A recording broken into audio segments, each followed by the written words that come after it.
How you doing, everyone? It's Chris from Harbor Fish again this week. We are going to do a little more whole fish. I know we did whole fish the other week, but I think you guys are still a little scared of it. So we're going to just play around with it again.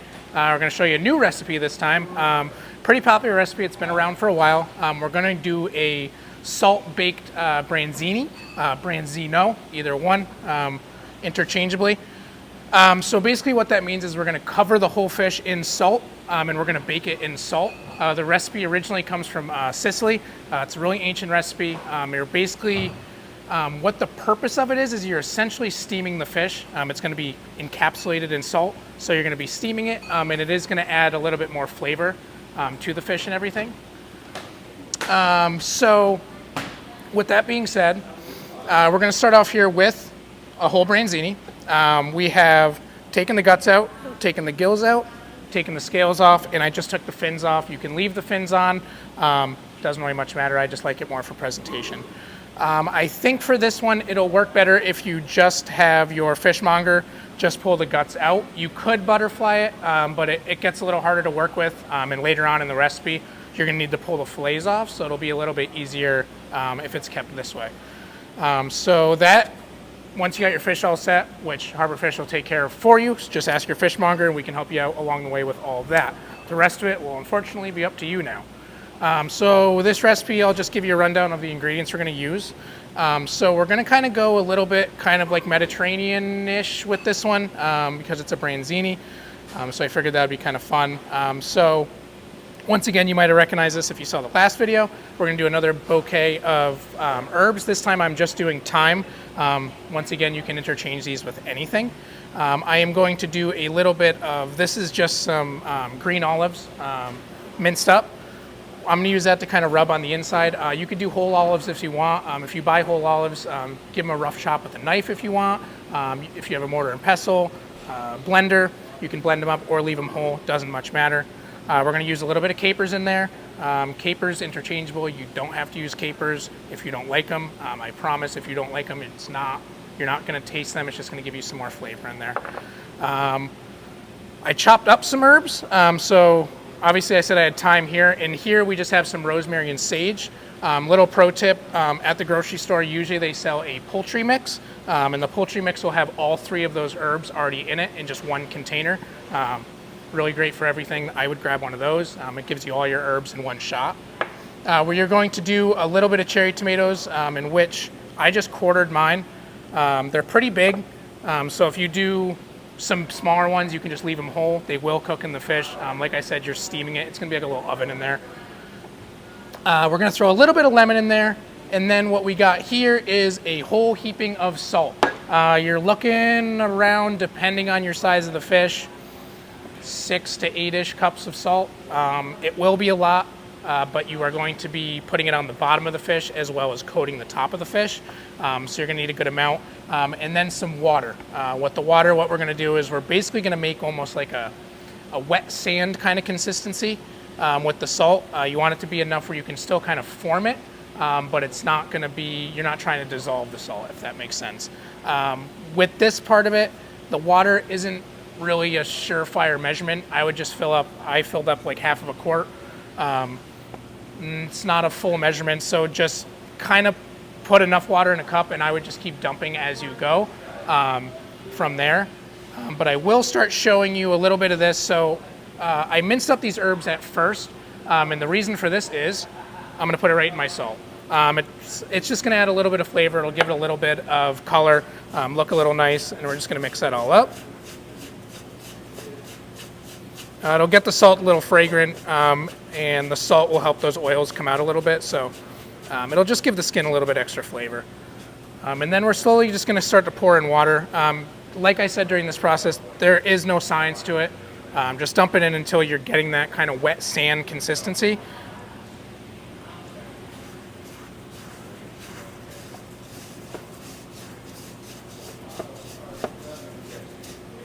So we're kind of almost there already. I would say that was almost a little bit less than a cup. So see, kind of you got that wet sand kind of consistency. It almost kind of looks like a snow cone. That's kind of what you're going for. Basically, when this cooks, that moisture that cooks out, That's how you're going to get that really, really hard crust on the outside. So you want to have enough moisture in there where it's pliable, which right now it's pretty pliable.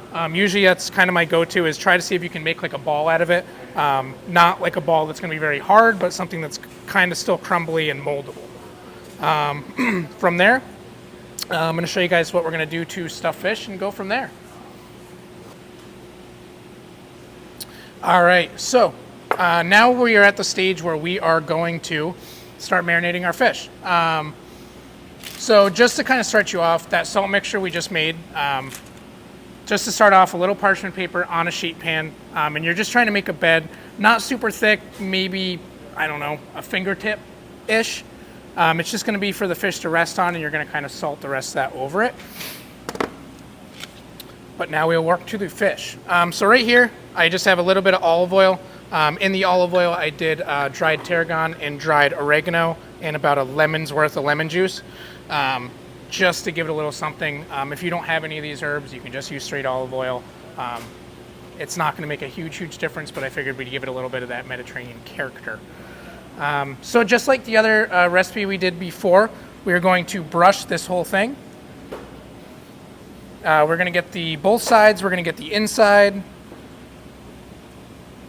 The only thing you're going to see different about this one than our last recipe we did is we are not going to score this one. Since it's going to be covered in salt, there's really no reason that we have to.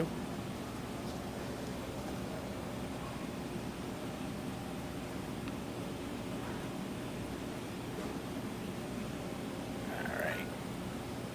Put that over there. Give us a quick wipe off over here. All right. So now we'll move this guy over here. The order of this doesn't really much matter. I am going to do herbs first. Just right in there all the way to the end. And I want to try and stick that kind of the most in there that I can. Just kind of like that. Then I'm going to take this olive mixture. Like again, I said, if you have whole olives, this works too. The paste is going to work for us really nice because all I'm going to do is I'm just going to kind of coat it on the actual flesh.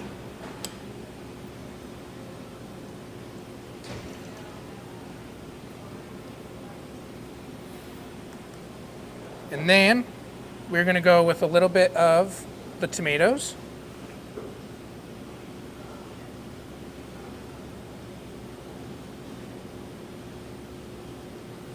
Kind of stuff as much as you can in there. You don't have to make it crazy. You want to still be able to kind of close the fish. So I usually just keep checking every once in a while, make sure I can still close it, and it's not going to be an issue for me later.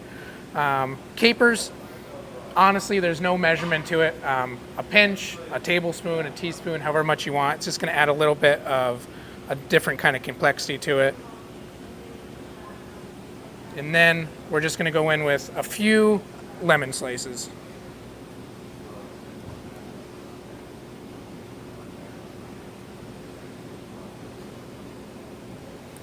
So your finished product, you're looking something kind of like that. The lemons can kind of come out. That's okay. The fish is still kind of closed. That's what we're looking for. It's going to make it easier to put salt and everything right on top of it. So we'll get this out of our way. Bring our pan over. All right. So we are back at this stage now. Seasoned fish, salt down on the tray. Now comes the fun part, allegedly. So we're going to put this whole fish right on the bed of salt. The tail you're not going to get anything out of, so if that's off the salt, you're okay. Basically what you're trying to do though is when I put my salt down, I kind of just laid the fish over the top of it just to make sure that you got everything around the whole fish. You want it to cover the whole length of the fish on the bottom of the tray. That's going to be like the bottom of your capsule, essentially. So we have our salt mixture here still with our herbs, a little bit of water, nice texture. Once again, if you don't make enough of this, if you still have salt at home, that's okay. It's very easy to keep producing. If you got to make more, no big deal. So what we're going to do is you're going to cover this whole thing.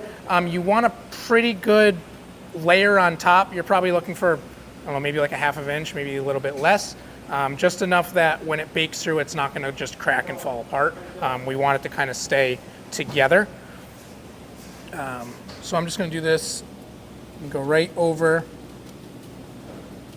with salt.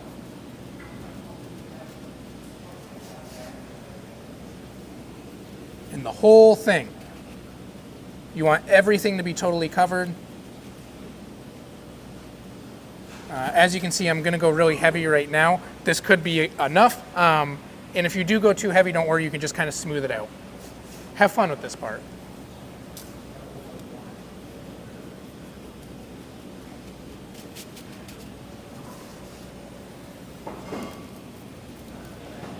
And I know you're thinking, I'm probably not going to eat the head. You still want to cover everything. For this essentially to work, you need to have the whole thing covered because it's going to be steaming the fish, essentially.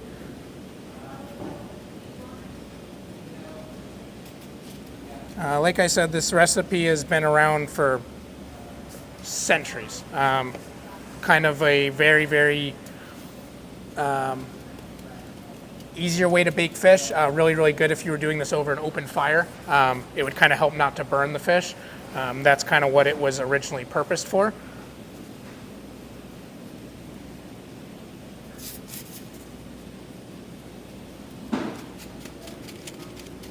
All right. So that's kind of what we're looking for lack of a better terms. It's in a salt tomb. It's thick enough still where you aren't going to get as much crackage. And like I said, that moisture, what it's going to really help is once that moisture kind of sucks out of that salt as it's cooking, that's what's going to start to give you that hard crust. And as far as cooking, you're going to go into a 400-degree oven, 20, 25 minutes. If you're not sure, obviously you're not going to be able to see the product. If you have a thermometer, it's going to help you a lot in this situation. After about 20 minutes, you want to kind of poke right into the thickest part of the fish. So the head's right here, you're going to kind of go somewhere around here, which is going to be at the top nape of the fish. That's kind of going to where you want to take your measurement in the meatiest part. So once we're at that stage, we're going to take this whole thing and we're going to put it in a 400-degree oven for 20, 25 minutes. And then we'll see the finished product.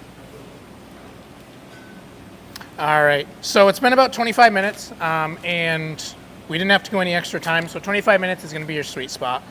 And right now, this is what your product should look like.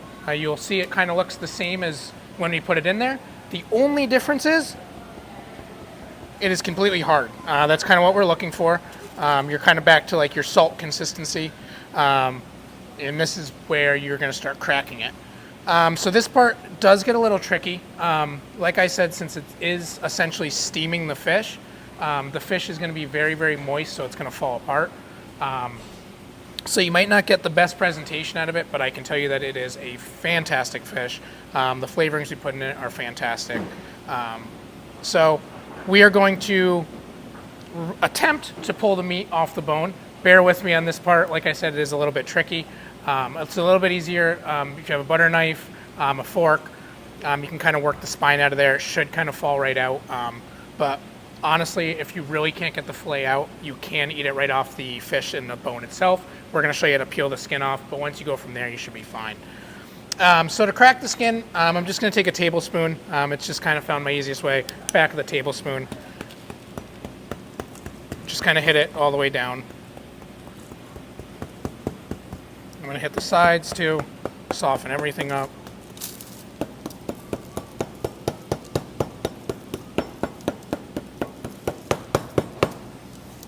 All right, now we will start unearthing our fish here. As you can see, you can kind of already tell just by first touch, it is very, very, very fragile of a fillet, and that's because it is packed with moisture right now, which is exactly what we want. Another good part about this recipe is since it's going to be coated in this salt and you're kind of making like a steam bath for it, essentially in this salt, you can't really overcook it. So it's kind of really nice if you're really busy, you're running around doing a bunch of stuff, you forget this in the oven for an extra 10, 15 minutes, nothing's going to happen. If anything, your salt's going to get a little darker, but... All right, so we got the fish completely unearthed now. We're left with our full branzini. Like I said already, it's very, very delicate. It's very moist, very delicate, you can see already. So what I'm going to do is I find it a little bit easier to work with it off of the salt. just because obviously salt is very salty. So if you're trying to work it and pull the fillets off, you're going to get all that salt back on your fillets. You're going to risk it being too salty. A little tip I didn't mention in the beginning of the video is I did not put salt in any of the things I was cooking with because of the salt on top. It's already going to be really salty. So I'm going to go in with a spatula. Broader spatula is going to work a little bit better. Try and get under as much of the fish as you can. So just going to coax my way under there. Gently, I'm going to transfer it right over to a clean baking sheet. All right, so we got this transferred on a nice clean baking sheet now. Make it a little bit easier. You can put it right on the table. You can put it on a baking sheet. It doesn't really much matter at this point. 2 ways now we can do this. I'm going to kind of do a mock fillet almost and take it off. The second way you could do it is if you didn't want to kind of mess up the fillet and leave it, you could just leave the fish like this. Your only thing is the skin is going to be a little bit saltier. Which is very easy. If you just have a butter knife or anything, you make a little slit in the skin, this whole skin will pull back. And just like the black sea bass, you can kind of eat it right off the bone. Keep in mind though, that skin will be very salty. If you want to eat the skin, be my guest, but it will be really salty. The way we are going to do this is I'm going to almost take it off like a fillet. It'll be a little bit easier from then, in theory. And then we should be able to pull the carcass out after that. You don't need a very, very sharp knife. You could literally do this with a butter knife, any knife around. But I'm just going to start in the bottom like we're going to fillet it. And the skin's going to be a little bit rigid.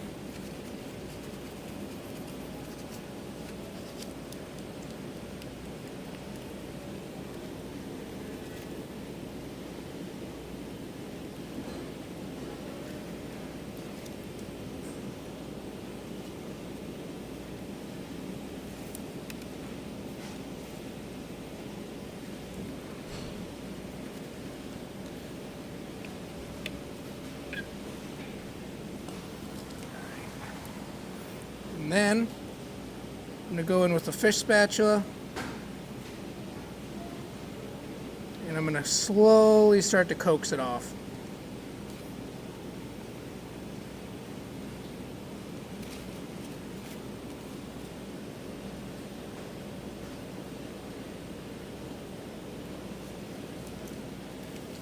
Like I said, it will be a very delicate fish, so pull as much of that off as you can.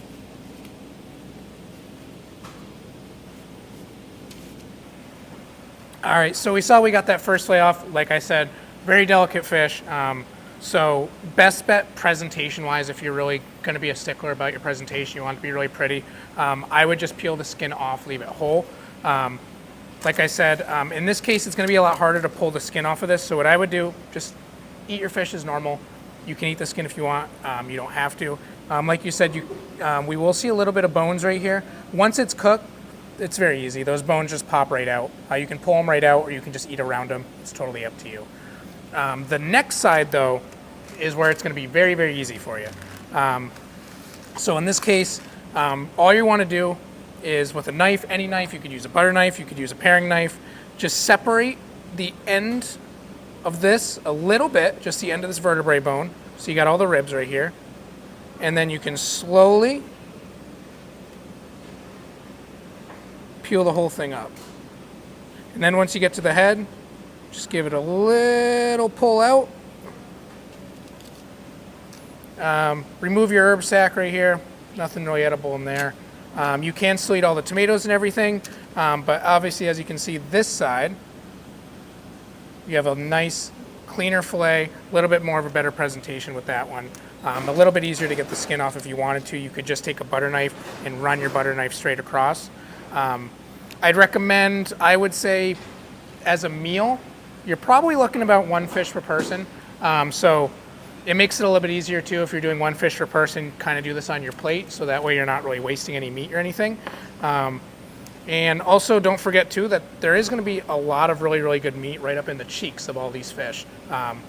Honestly, you're going to think it's going to be a little bit fishy, but trust me, it is going to be the best meat you're going to have on this fish. But that's basically it, and I hope you guys enjoy. Try it out at home and give us a comment, let us know how it went. Rach, come try this. Oh, I'd love to.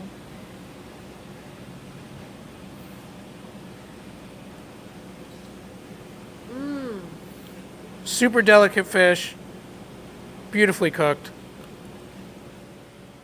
Fantastic.